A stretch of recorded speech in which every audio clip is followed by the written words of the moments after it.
Welcome to the ThinkData Podcast, and today I'm really pleased to welcome Ilya Levtov to the show. Ilya is the co-founder and CEO of Craft. They're a business that have been around for just under 10 years now, but they are super interesting because they're an AI-powered supply chain resilience platform. And it's a unique proposition because it helps companies make real smart decisions around their supply chain here and stay ahead of disruptions. So really simply put, it helps businesses stay resilient and keep moving. So yeah, really good to have you on, Ilya. I know we kind of also we're sharing the same kind of country of birth. You're obviously in the States at the moment. So I'm really keen to kind of go back to that backstory of how did this all start? You obviously went Juilliard, Goldman, venture capital. When did you stop and decide I'm going to become an entrepreneur? I'm going to build something. Yeah, absolutely. Yeah, well, I've definitely got a varied multi-dimensional background coming into entrepreneurship. So as you mentioned, early in my life, I was very serious about music, played the cello, but was very serious about that through university. And I did that joint program between Juilliard and Columbia in New York. And during those years, decided I'd rather keep music as my hobby, a sort of passion and fun, but I was very curious about business in general and the broader economy. And I didn't know anything about it. I managed to get an internship at Goldman Sachs in investment banking, and then worked as an analyst there for just under 3 years. And that turned out to be a fantastic sort of boot camp and base foundation layer in all things business. Came over to business school at Stanford, right here in Silicon Valley. And as you can imagine, discovered technology and entrepreneurship and got really excited about that. So on graduating, I went immediately into a startup, actually in ad tech, down in Los Angeles. I was the first business development person, employee 10, and it grew to about 200 people in about a year and a half. Just an absolute, rocket ship. And that experience right there was just so exciting. That is the time in which I decided, you know what, this is great. The idea of building a company, something that's never existed before, and we're going to try and put it together from a clean sheet of paper and go out there and really have impact and build a successful business. It was that experience at SpotRunner when I knew that's what I would want to do. But I didn't at that point have any idea what the company would be or how on earth to build it. And so I really leaned in to the idea that I was going to learn. And so from SpotRunner, I got an opportunity to go into venture capital. And I spent a couple of years with Venrock on Sand Hill Road, learning, deeply about how the finance side of it works. And then I joined one of the portfolio companies at Venrock, an online video platform called Crunchyroll, one of the most prominent and successful video platforms in the world for anime to this day.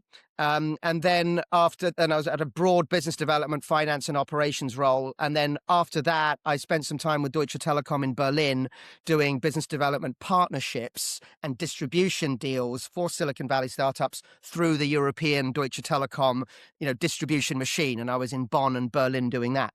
So there's a sort of roundabout, 4 or 5 different types of experience that all came together. And at a certain point in around 2015, this idea started to take shape. And I felt enough courage to take the plunge and leave gainful employment and raise a bit of seed money and start building Craft. Yeah, I love that. So it's such an interesting background. It's kind of when you go from a Juilliard to obviously the Goldman. What would you say has been your biggest learning over over this kind of career in terms of, because as you said, you want to kind of keep the classics, the arts, obviously, is more of a hobby than a career. But what do you think is the one thing you take away from this journey? Yeah, I mean, there are a couple of things. I think 2 things mainly. One is the value of really sort of cross-pollinating ideas and knowledge and experiences from one domain to the other. I mean, that's been one of the really excited to go from, deep, intense music study and performance at Juilliard into kind of hardcore economics and banking, just such completely different perspectives on the world and reality.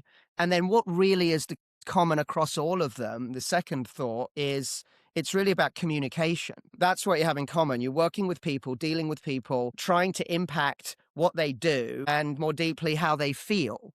That's what's in common. That's what a musician does. You try to create, an emotional experience and reaction in your audience. And what I've learned through business and team building and, leading a company and a team, it also has a lot of elements about how you are trying to affect how people feel and how they act and what they do. And that's team members, its customers and partners. So that I would say is the common thread through everything I've experienced. Yeah, that's really interesting. For people obviously have not come across you or Craft before, in simple terms, what is Craft and what is the problem statement here? Yeah, Craft is a supplier intelligence platform. And I'll give a bit of background because it wasn't that to begin with. So the quick story is that when I first started, it was a situation of sort of a founder, scratching your own itch, right? And what was it that I'd felt frustrated by for that entire sort of career span I described? It was almost every single day I needed to look up information about a company for one reason or another, whether I was investing in it at Venrock or selling to it or partnering with a business or even applying for a job somewhere. I found myself, almost every day for one reason or another looking up information on companies and thinking this isn't very good. The public platforms that are out there, they weren't complete. They focused on only one cohort of companies or only one type of data. And I said, can we build a completely comprehensive, call it source of truth on companies? And we started building crawlers and scrapers that would pull together data from companies' own websites and then social media and putting together really the deepest, most complete profile of a company that we possibly could. That was sort of step one and went for a few years, including us getting very high page rank and trust from Google, who after a while was showing us in about 100 million organic search results per month, bringing over about 2.25 million people onto our website with absolutely no marketing spend.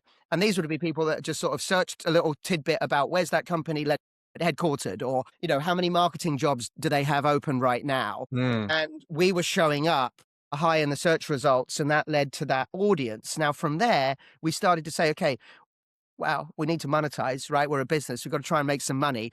Who's the audience that looks most interesting? And quite surprisingly, it was supply chain people that were coming, that were showing up there. And it turned out we discovered with their help that we'd built quite a powerful and useful resource for large enterprises. And so the first was a large aerospace and defense manufacturer who got in touch and said, yeah, we sit here as a team of 6 people trying to keep track of what's going on with 20,000 companies at once, which is basically our tier 1 direct supply chain, and it's a nightmare. And recently we've kept stumbling onto Craft, and we love your data and your supplier profiles. Do you have an API? And that was the light bulb.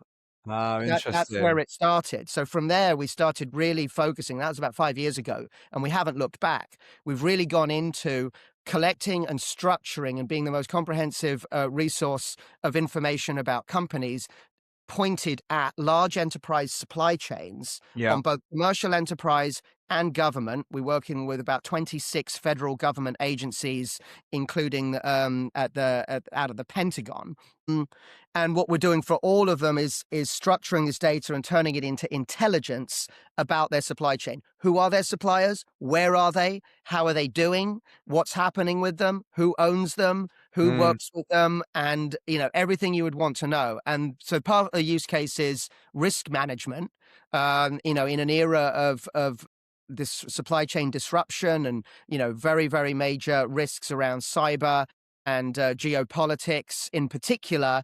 But not only that, the second sort of use case for the supplier intelligence is on the positive side, helping companies optimize their supply chain and have fingertip intelligence to go and negotiate a better, stronger partnership with that supplier. Interesting. And so that's also what we help companies do. Yeah, it's interesting you touched on the government piece, because I'm guessing from a source of truth standpoint, it has to be accurate, right? Because obviously they're going into, you talk about risk, but how do you and Craft de-risk yourself then? Because obviously you're getting them this data, which obviously you're talking in the last 5 years, you've really gone narrow on this and rightly so, but how do you make sure that the data you're getting is the right data? Yeah, that's a great question, because throughout our industry, data accuracy is it's everything, right? Yeah, a major topic. And I'll be very, very candid and say that 100.0% data accuracy is, it's this far from impossible, basically. But the fact is, things happen. There's almost no context in which you can get to that degree of precision, which means that it is a bit about, I think, as you ask, the risk management within the data. So what do you do to make it as close to 100% as possible? And further, when there is a gap, that you can spot it rather than it's going there hidden. And causing, an incorrect answer. And so that's where there are a few techniques that we do. So first of all, we've been big proponents of human in the loop. And even in the age of AI, that still exists. And so Good. while our crawlers and scrapers have now turned into agents out there collecting data, we've still got a very robust human in the loop operation and plan to continue to have that to do various things that at least up until today, still only a human can do with Mm, very, very high reliability in terms of checking data, spot checking, and programmatic checking at high scale, and just ensuring, supervising agents, basically. Now, it's evolving rapidly, but we still believe that human in the loop is an important part of it. Now, another very major part of the platform at this point is our partnerships with specialty data providers in major areas. So okay. for financial data, for ESG data, for cybersecurity, for geopolitical risk, for all of these different dimensions of risk that we monitor and help mitigate for our customers, we've got some of the most high quality, best in class, best in the market data partners that just focus on that. And in every data domain, we don't just have one, we have multiple. Now, what that Okay. enables us to do, this multi-sourcing, becomes a very interesting mitigation for inaccuracy as well. Because Yeah. if you've got 3 or 4 sources that are all saying the same thing from different angles, well, there your Yeah. confidence went up. But in a case Completely. where, they're diverging and they're saying, a different point, well, that in itself is an interesting flag. And then you can Mm, send your human in to go and say, all right, well, one of these two is wrong. Let's figure out which one it is. And so a large part of the solution really is a kind of triage to say, no, here's all the stuff that's with very high confidence, clean and clear, and you don't need to focus on it. But here's your 7 suppliers right now in your portfolio where we either know something's going on or we think mm. something might be going on that warrants a closer look. And when you're dealing with tens or hundreds of thousands of suppliers, that triage and that ability to focus people attention in the right place is really, really valuable. Yeah, you're actually one of the first people to talk about the human in the loop piece, which I think actually for the listeners here is everyone's going full hog on AI, and we'll ignore the displacement discussion, but it's more around people's jobs become either easier or they're enabling them to do more because of AI. But I think one thing you touched on, which I like, and people listening don't underestimate the value that a human has still in this process. And you touched on something you said for now, and I think obviously agentic AI is just going to get more intelligent and more intelligent, but having someone there as a human that can go, hang on a minute, this doesn't seem right, I think is super important. It also gives you that differentiator against maybe other organizations saying, oh, we're pure AI. How does the AI agents work across specifically? Because obviously they're being deployed to go and obviously data scrape. When that comes in, you're obviously putting those different layers, you're obviously pulling 2 or 3 sources. Are they then almost like red flagging certain data points? They're going, you need to check this. Yes, that's exactly what happens. So the agentic AI is we've got it deployed in 2 main areas. So just to summarize exactly as you said, first of all, it's collecting whatever publicly available data out there, and then that's being collected along with specialty non-public data from the types of data partners that I mentioned that are very specialized in those individual domains of data, such as cybersecurity or foreign ownership, control and influence data and things like that. Now, when we've got the data in our data lake and it's structured, some of it's unstructured, then we've got various agents, and the most important and prominent one is essentially a risk analyst agent. And what that agent is doing is consuming all of the data on a target supplier or a target portfolio of suppliers with one Yeah. of our customers, and then absorbing, aggregating all of the data of every type, and basically outputting an assessment, a report, Mm, and that will go. right. So our AI risk reports that we launched earlier this year very rapidly absorb all that data and come out with conclusions. And yes, it's basically flagging high, medium, low risk, which is configurable by our customers because high, medium, low risk means different things to different people Especially the in different. Pentagon. Well, exactly right. They've got quite stringent definitions, and we've been working closely with them and 26 different agencies for over 5 years, really fine tuning and making our risk models answer very closely to their specific parameters. And that is another thing that differentiates us from competitors, the work that we've done there. And ultimately, so that risk analyst agent is then producing the report that then goes to the human analyst and can be amended, further prompt configured, and sort of brought to perfection. Now, to give an example of the time savings, we've gone from, a couple of years ago, a human analyst was spending on average 8 hours to do the deep dive research on one key supplier into the US industrial base. We're now outputting that report in about 30 to 40 seconds. And we do say that there is another further, half an hour or so where the consumer of that report, the analyst, the military analyst, is then spending time with it, because they're not just believing that what the AI has said is okay. So that third layer. Yeah, completely. And so for now, we basically say we've shrunk an 8-hour process down to 1 hour, rough numbers. But that's, it's an example, sort of like 85% ROI. And we've enabled, very high percentage of teams that were doing exclusively this work in a very manual way. We've empowered them, we've accelerated them, we've increased the consistency and the quality of the work using AI, but then we've also freed up massive amounts of time for them to go and do other things.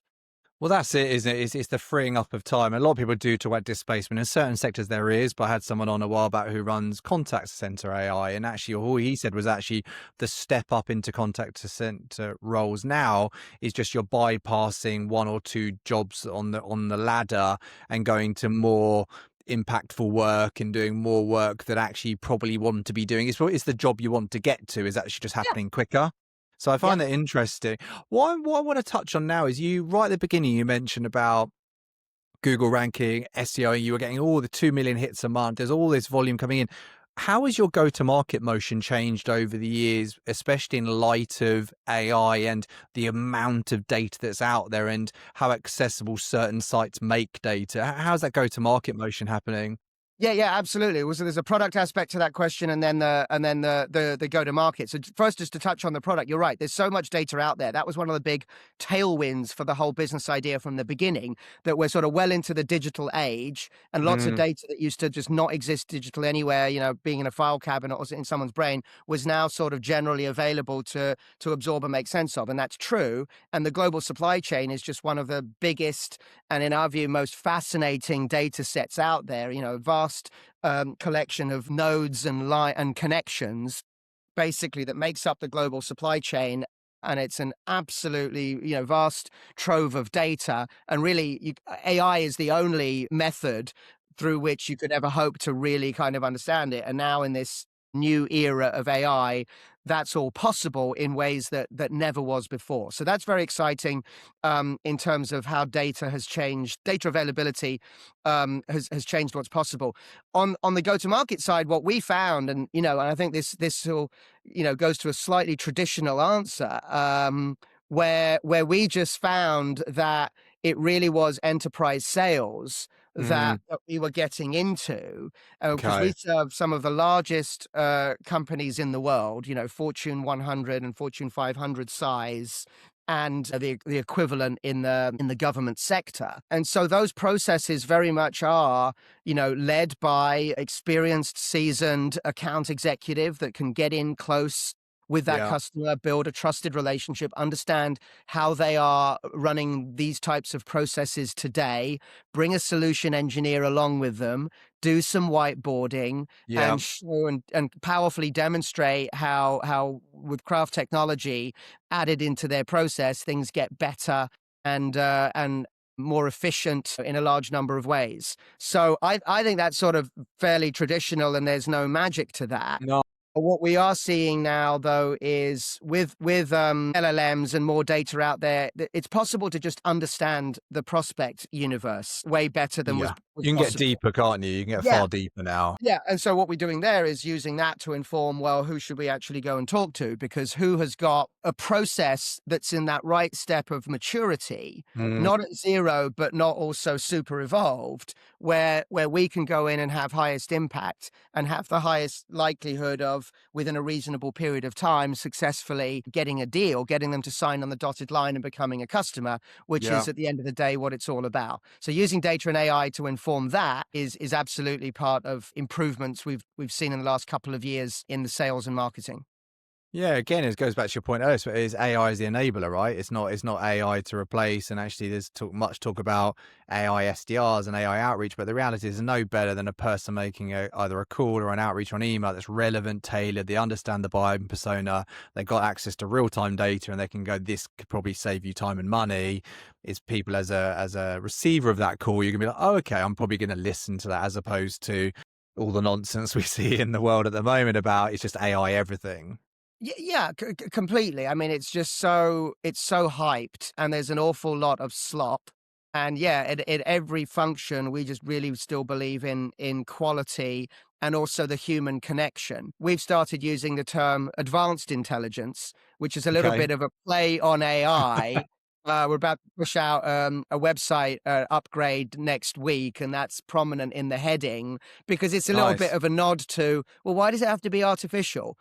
Some of it can be, but nothing. There's still a lot of value in the human connection, and we love working closely with our customers as partners. A real Mm, spirit of design partnership, because this product problem is complex and mm, different at different companies. I talked about configuring risk models differently, and that's only the beginning. At the end of the day, optimizing supplier evaluation and qualification and continuous monitoring for a large enterprise is a bit different in different companies. It's just going to be. And we really embrace that mm. and say, we're going to go in and make it, really configured and closely tailored to what you need. And while we're doing that, we're going to be learning a lot and then cross-pollinating best practices across customers. So Mm, have you heard this term service as a software, which is coming up now, right? mm, And I think it's a nod to that. It's a nod to the idea of forward deployed engineers, something that Palantir yeah, really pioneered. And it says, we're going to go on site, we're going to get really, really close to you, understand the ins and outs of your situation, and give you something really closely tailored to what you need. We love doing that. yeah. No, I think it's super important, and I think you've also got that experience, the years, the knowledge that, as you say, is in here, and you it's hard to unpick that and send that via an AI or over an email. And I think what I'd love to close things off with is what's next, because you're obviously in the last 5 years, you said it yourself, you've gone really deep into supply chain. You've got an amazing network of customers. You're very close to them. You're evolving very quickly. Do you see yourself, and maybe it's something you can publicly say or not, do you see yourself as just doubling down and becoming even better known in supply chain, or do you actually see some new data categories happening and some opportunities elsewhere? Yeah, I think for now, for the next few years, all the foreseeable future, we've got absolutely more than our hands full in supply chain. And even more focused category there is of procurement, and really helping procurement leaders as part of the overall supply chain practice really optimize all of their decisions around suppliers, from who are those suppliers and then how are they managing them on a continuous basis through time. So tons and tons and tons still to be done there. A somewhat ultimate goal is to have the definitive map of the entire global supply chain. Right. That's just Nice. sort of like the intellectual challenge. Yeah. And eventually, I wouldn't rule it out, broadening from supply chain intelligence to other functions in the enterprise and really deliver, at the end of the day, very, very advanced enterprise intelligence in other functions besides supply chain. But I would have to Mm, say that for the next 5 years, my best guess is that we're more than occupied really optimizing supply chains, and maybe longer than that, maybe forever. No yeah. shortage of fun. Yeah, well, I think I'm a massive believer. It's being known for something and being great at something, as opposed to it's very easy, I think, in this market to see the next shiny object and shiny opportunity to just become a jack of all trades, master of none. But what you've done really well, and hence why you're still going in such a competitive space and have doubled down and have these, to get into these, 26 government offices within the Pentagon, that's no mean feat. And actually that's because you're becoming known for something, as opposed to saying, well, you also do healthcare data, you also do financial data. And actually that's just not relevant to us. That's exactly right. It's focus, isn't it? At the end of the day, important asset a startup has its focus. And we've been increasing the focus and narrowing it, and we're going to keep doing it. Amazing. Ilya, it's been loads of fun. It's been great to have you on. And I feel we should almost get a second follow-up one booked in as soon as. There's loads to unpick here. But I think for anyone listening here, there's a new website you said launching in just over a week? Yeah, craft.com. Perfect. Everyone should check that out. Obviously, I've not seen the new one yet, but I'm sure it'd be great. And then when we go live, I'm assuming people can take a look at the product. Is there some case studies? Is there some things they can play around with? That's exactly right. And if you're in the supply chain space and looking to optimize your supplier network, click that schedule a demo, and we'd love to talk with you. That's it. Ilya, thanks so much this morning. It's been lots of fun.